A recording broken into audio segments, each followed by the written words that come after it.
केंद्रीय गृह मंत्री अमित शाह ने मणिपुर में हिंसा की घटनाओं की जांच के लिए उच्च न्यायालय के सेवानिवृत्त न्यायाधीश की अध्यक्षता में जांच पैनल की घोषणा की।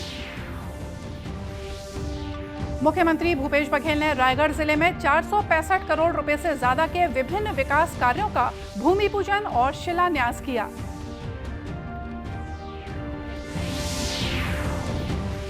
पद्मश्री अनुज शर्मा, आर.एस. बारले, पूर्व IAS RPS त्यागी सहित करीब 300 लोगों ने भाजपा की सदस्यता ली।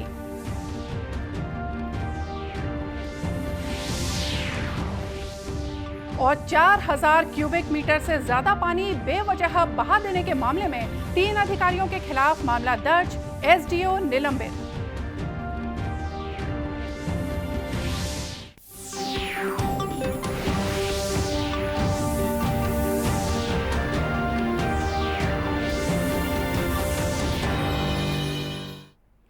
नमस्कार, आप देख रहे हैं दूरदर्शन समाचार। मैं हूं मोनिका शर्मा और आइए अब देखते हैं समाचार विस्तार से। पिछले वित्त वर्ष की आखिरी तिमाही में सकल घरेलू उत्पाद में 6.1% की वृद्धि दर्ज हुई है। सांख्यिकी मंत्रालय के पहले अस्थायी अनुमान में वित्त वर्ष 2022-23 के सकल घरेलू उत्पाद में 7.2% की वृद्धि रही। यह अनुमान 20 आधार अंक ज्यादा है। सकल घरेलू उत्पाद की चौथी तिमाही में 6.1% की वृद्धि पूर्व अनुमानित 5.1% से काफी ज्यादा है। प्रधानमंत्री नरेंद्र मोदी ने 2022-23 के सकल घरेलू उत्पाद GDP में वृद्धि पर संतोष व्यक्त किया है। श्री मोदी ने एक ट्वीट में कहा कि 2022-23 के सकल घरेलू उत्पाद में बढ़ोतरी के आंकड़े वैश्विक चुनौतियों के बीच भारतीय अर्थव्यवस्था के लचीलेपन को दर्शाते हैं। उन्होंने कहा कि समग्र आशावाद और व्यापक अर्थव्यवस्था के मजबूत संकेतकों का ये दमदार प्रदर्शन हमारी अर्थव्यवस्था के भविष्य की बेहतर उच्च संभावना और देश के लोगों की दृढ़ता का उदाहरण है। केंद्रीय गृह मंत्री अमित शाह ने कहा है कि केंद्र मणिपुर में शांति बहाली के लिए प्रतिबद्ध है। आज इम्फाल में एक संवाददाता सम्मेलन में श्री शाह ने कहा कि राज्य में हिंसा की घटनाओं की जांच के लिए उच्च न्यायालय के सेवानिवृत्त न्यायाधीश की अध्यक्षता में एक समिति बनाई जाएगी। उन्होंने बताया कि हिंसा में मारे गए लोगों के परिजनों को 10-10 लाख रुपए का मुआवजा दिया जाएगा। मैं सभी मणिपुर वासियों को विश्वास दिलाना चाहता हूं, किसी भी पक्षपात और भेदभाव के बगैर हिंसा के मूल तक जाकर आने वाले समय में कभी हिंसा न हो, इस प्रकार की एक न्यूट्रल जांच और दोषियों को दंडित करने की कार्यवाही की जाएगी। एक रिलीफ एंड रिहेबिलिटेशन पैकेज को भी तैयार किया गया है। जितने भी लोगों का जान गया है वो सभी को 5 लाख रुपया मणिपुर सरकार की ओर से और 5 लाख रुपया भारत सरकार की ओर से 10 लाख रुपया दिया जाएगा। श्री शाह ने कहा कि केंद्र सरकार राज्य में हिंसा पीड़ितों की मदद के लिए 20 डॉक्टरों के सहित चिकित्सा विशेषज्ञों के 8 दल मणिपुर भेजेगी। गृह मंत्री ने कहा कि 5 दल राज्य में पहले ही पहुंच चुके हैं और 3 दल शीघ्र ही पहुंच जाएंगे। मुख्यमंत्री भूपेश बघेल ने आज रायगढ़ जिले में 465 करोड़ रुपए से ज्यादा के विभिन्न विकास कार्यों का भूमि पूजन और शिलान्यास किया। इस दौरान उन्होंने दूरस्थ अंचलों के लोगों तक स्वास्थ्य सुविधाओं का लाभ पहुंचाने के उद्देश्य से धर्मजयगढ़ और पुसौर विकासखंड में 58 लाख रुपए से ज्यादा की लागत के 2 हमर लैब का लोकार्पण किया। वहीं मुख्यमंत्री ने जिला चिकित्सालय रायगढ़ में सस्ती दवा दुकान धनवंतरी मेडिकल का भी शुभारंभ किया। रायगढ़ में संचालित जिला ग्रंथालय का उन्नयन करते हुए हाईटेक बनाया गया है और छात्रों के लिए जरूरी सुविधाएं बढ़ाई गई हैं। इसका लोकार्पण भी मुख्यमंत्री के हाथों हुआ। आज से अगले 2 दिनों तक रायगढ़ शहर राममय होने जा रहा है। मौका है राष्ट्रीय रामायण महोत्सव के आयोजन का। यह महोत्सव कई मायनों में खास होने वाला है। यह पहला मौका है जब भगवान श्री राम के ननिहाल माने जाने वाले छत्तीसगढ़ में दूसरे देशों की मंडलियां अपने अपने तरीके से रामायण का मंचन करेंगी। इंडोनेशिया की मंडली छत्तीसगढ़ में पहली बार रामायण कक्विन को इसी महोत्सव के मंच पर उतारने जा रही है। इसमें विशेष रूप से भगवान श्री राम और माता सीता की बातचीत खास नृत्य शैली में होगी। इसी तरह कंबोडिया की रामायण राम कीर्ति खमेर साहित्य की सर्वश्रेष्ठ कृति है। खमेर कंपूचिया की भाषा का नाम है। इसमें सबसे जबरदस्त मंचन वानर और राक्षस सेना के बीच द्वंद्व का होगा। इस द्वंद्व में खास तरह के बांस से उस वक्त के हथियार भी दिखेंगे। वहीं इस मंच पर असम, केरल, कर्नाटक, मध्य प्रदेश, हिमाचल प्रदेश जैसे अनेक राज्यों की रामायण मंडलियां भी अपनी अपनी प्रस्तुतियां देंगी। महोत्सव की शाम भी काफी खास होगी। आज गायिका सन्मुख प्रिया और शरद शर्मा अपना कार्यक्रम पेश करेंगे। दूसरे दिन का मंचीय कार्यक्रम दोपहर 2 बजे से प्रारंभ होगा। महोत्सव के तीसरे दिन अरण्य कांड पर आधारित प्रतियोगिता आयोजित की जाएगी, जिसमें 4 राज्यों केरल, उत्तर प्रदेश, पश्चिम बंगाल और छत्तीसगढ़ के दल हिस्सा लेंगे। वहीं लोक गायिका मैथिली ठाकुर और कुमार विश्वास अपने अपने कार्यक्रम प्रस्तुत करेंगे। छत्तीसगढ़ के लोक गायक दिलीप षडंगी अपनी टीम के साथ महोत्सव के तीनों दिन हनुमान चालीसा का पाठ करेंगे। विधानसभा चुनाव के पहले आज रायपुर में कई जानी मानी हस्तियों सहित करीब 300 लोगों ने भारतीय जनता पार्टी की सदस्यता ली।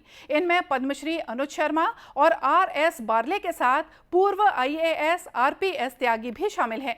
इन सभी लोगों ने भाजपा प्रदेश प्रभारी ओम प्रकाश माथुर, प्रदेश अध्यक्ष अरुण साव, पूर्व मुख्यमंत्री डॉक्टर रमन सिंह, सांसद सुनील सोनी सहित पार्टी के दिग्गज नेताओं की मौजूदगी में भाजपा में प्रवेश लिया।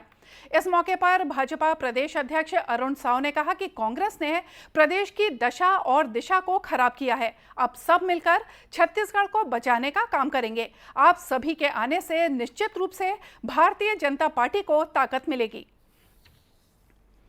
कांकेर जिले में परलकोट जलाशय के वेस्ट वियर को लगातार 4 दिनों तक 4000 क्यूबिक मीटर से ज्यादा पानी बेवजह बहा देने के मामले में पखांजूर पुलिस ने 3 अधिकारियों के खिलाफ मामला दर्ज कर लिया है। इनमें फूड इंस्पेक्टर राजेश विश्वास, SDO RL धीवर और सब इंस्पेक्टर छोटे लाल ध्रुव शामिल हैं। इस बीच जल संसाधन विभाग ने RL धीवर को छत्तीसगढ़ सिविल सेवा नियम के प्रावधानों के तहत निलंबित कर दिया है। विशेष सचिव अनुराग पांडे ने इस संबंध में कल आदेश जारी कर दिया है। निलंबन अवधि में उन्हें मुख्यालय अधीक्षण अभियंता इंद्रावती परियोजना मंडल जगदलपुर में संबद्ध किया गया है। गौरतलब है कि निलंबन आदेश में RL धीवर के द्वारा इस मामले में कोई कार्रवाई नहीं किए जाने और जलाशयों के नियमित पर्यवेक्षण न करने को लापरवाही माना गया है। विभाग ने फूड इंस्पेक्टर राजेश विश्वास को पहले ही निलंबित कर दिया है। बढ़ती गर्मी के कारण आम लोगों के साथ ही पक्षियों का हाल भी बेहाल है। ऐसे में जांजगीर के NCC कैडेट्स ने पक्षी संरक्षण का बीड़ा उठाया है और उनके दाने पानी की व्यवस्था की है, वो भी कबाड़ की चीज़ों से। कैडेट्स ने कबाड़ की चीज़ों से कृत्रिम घोंसले बनाकर पेड़ों में लगाए हैं। NCC अधिकारी दिनेश चतुर्वेदी ने बताया कि इस संबंध में कैडेट्स के द्वारा विहंग नाम से अभियान चलाया जा रहा है। कैडेटों के द्वारा कबाड़ की चीज़ों से कृत्रिम घोंसले बनाकर पेड़ों पर लटकाए गए हैं।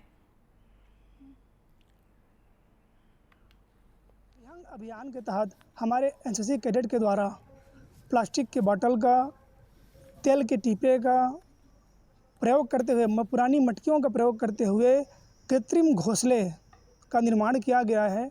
और विद्यालय परिसर में जो चिड़िया आती है, जो पक्षियों का आगमन होता है, उन पक्षियों के संरक्षण के लिए इस कृत्रिम घोंसले को पेड़ पर लटकाया गया है। ये एक प्रयास विद्यालय स्तर पर किया गया है। आगे विहंग अभियान को हम आगे बढ़ाते हुए समाज तक, गांव तक ले जाने का प्रयास करेंगे। पूरे शहर में इसका प्रचार करेंगे।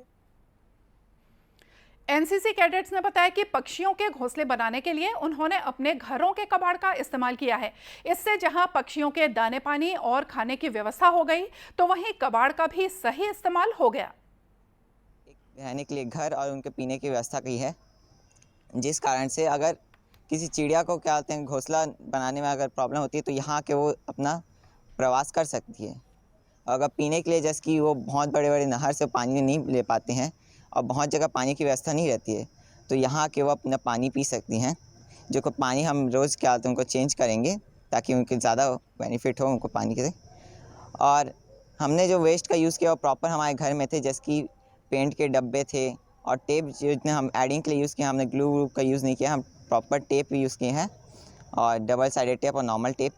और हमने क्या कुछ ऐसे कलर्स का यूज़ किया जिससे वो हमारे जो घोंसले हैं या फिर पानी पीने उन तक अट्रैक्ट होते हैं। आज हमने चिड़ियों को बचाने के लिए उनके घोंसले बनाए, उनके पानी पीने और रहने की व्यवस्था बनाई। आजकल हम देख रहे हैं इतनी गर्मी में आदमी तक बेहाल हो जा रहा है, तो चिड़िया तो अपने खाने पीने की व्यवस्था भी नहीं खोज पा रही। सारे जगह की पानी खाने की व्यवस्था उन्हें नहीं मिल पा रही, जिससे चिड़िया भूख प्यास से मर जा रही हैं। जितने भी नहर तालाब सब सूख गए हैं, तो हमने एक प्रयास किया एनसीसी की तरफ से कि उन्हें हम छोटा सा आसरा दे पाएँ। कुछ चिड़िया जो हमसे आ सकें, उनके लिए रहने के लिए हम कर सकें। और इस तरह जांजगीर के एनसीसी कैडेट्स दूसरे लोगों को भी पक्षियों के संरक्षण के लिए प्रेरित कर रहे हैं।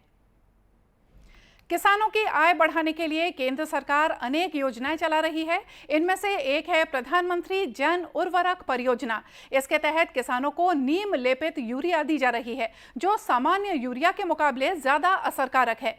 छत्तीसगढ़ के किसान भी इस योजना का लाभ ले रहे हैं। दुर्ग जिले के जेवरा सिरसा स्थित सोसाइटी में भी रोजाना नीम लेपित यूरिया की खरीदी करने के लिए बड़ी संख्या में किसान पहुंच रहे हैं। किसानों ने बताया कि नीम लेपित यूरिया से फसल भी भरपूर होती है, जिससे उनकी आमदनी बढ़ी है। ये एक अच्छा कीटनाशक भी है। अपना नीम कोटेड यूरिया जो है वो खाद जो है जल्दी घुलता भी नहीं है, और उसमें जो उसकी क्षमता है कीड़े मकोड़े मारने की भी है उसके अंदर में, और ज़मीन भी पोली करता है, और उसमें उत्पादन भी अच्छा आता है, और कीड़े मकोड़े उसमें मर जाते हैं, नहीं आते हैं उतने। नीम लिपिड यूरिया का इस्तेमाल करता हूँ, है ना।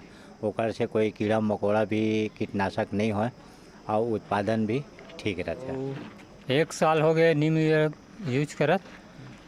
सामान्य वाला 10 बोरा अच्छी तरह हैं, ये 7 बोरा यूज करता हूँ, है नी। और 3.5 एकड़ जमीन है मोर। का फायदा होते हैं?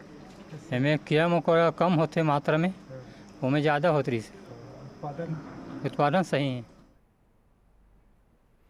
ग्रामीण कृषि विस्तार अधिकारी एकता साहू ने बताया कि क्षेत्र के लगभग सभी किसान नीम लेपित यूरिया का इस्तेमाल करने लगे हैं, और इस यूरिया की कीमत सामान्य यूरिया के मुकाबले कम है। इसका असर भी ज्यादा समय तक रहता है तो वो बहुत समय तक पौधों में रहता है, और उसके पोषक तत्व ज़्यादा समय तक पौधों को मिलता है। तो इसलिए, और दूसरा नीम तेल होने की वजह से वो कीटनाशक का भी उसमें उपयोग किया, मतलब कीटनाशक भी उसमें होता है, तो कीटों को भी वो मतलब उसमें कमी आती है। अब ये जो योजना है ये साल 2015 मई से केंद्र सरकार द्वारा मतलब लागू किया गया है।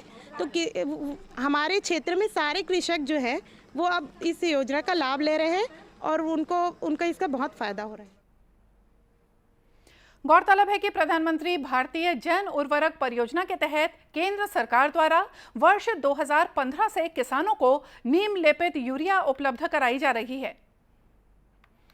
दूरदर्शन केंद्र रायपुर से प्रसारित होने वाले प्रादेशिक समाचार को आप YouTube पर भी देख सकते हैं। हमारे YouTube channel Chhattisgarh DD news पर प्रादेशिक समाचार उपलब्ध रहेगा। YouTube चैनल का लिंक और QR कोड आप स्क्रीन पर देख सकते हैं। अपने एंड्रॉयड फ़ोन से QR कोड स्कैन कर आप छत्तीसगढ़ DD न्यूज़ लिंक पर जा सकते हैं। इसके अलावा छत्तीसगढ़ DD न्यूज़ फेसबुक और ट्विटर पर भी उपलब्ध है। और आइए देखते हैं अंत में मुख्य समाचार एक बार फिर से। केंद्रीय गृह मंत्री अमित शाह ने मणिपुर में हिंसा की घटनाओं की जांच के लिए उच्च न्यायालय के सेवानिवृत्त न्यायाधीश की अध्यक्षता में जांच पैनल की घोषणा की। मुख्यमंत्री भूपेश बघेल ने रायगढ़ जिले में 465 करोड़ रुपए से ज्यादा के विभिन्न विकास कार्यों का भूमि पूजन और शिलान्यास किया। पद्मश्री अनुज शर्मा, RS बारले, पूर्व IAS RPS त्यागी सहित करीब 300 लोगों ने भाजपा की सदस्यता ली।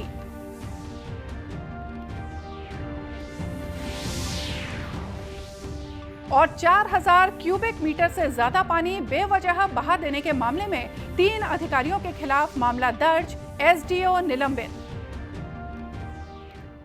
और इसी के साथ यह समाचार बुलेटिन यहीं समाप्त हुआ। नमस्कार।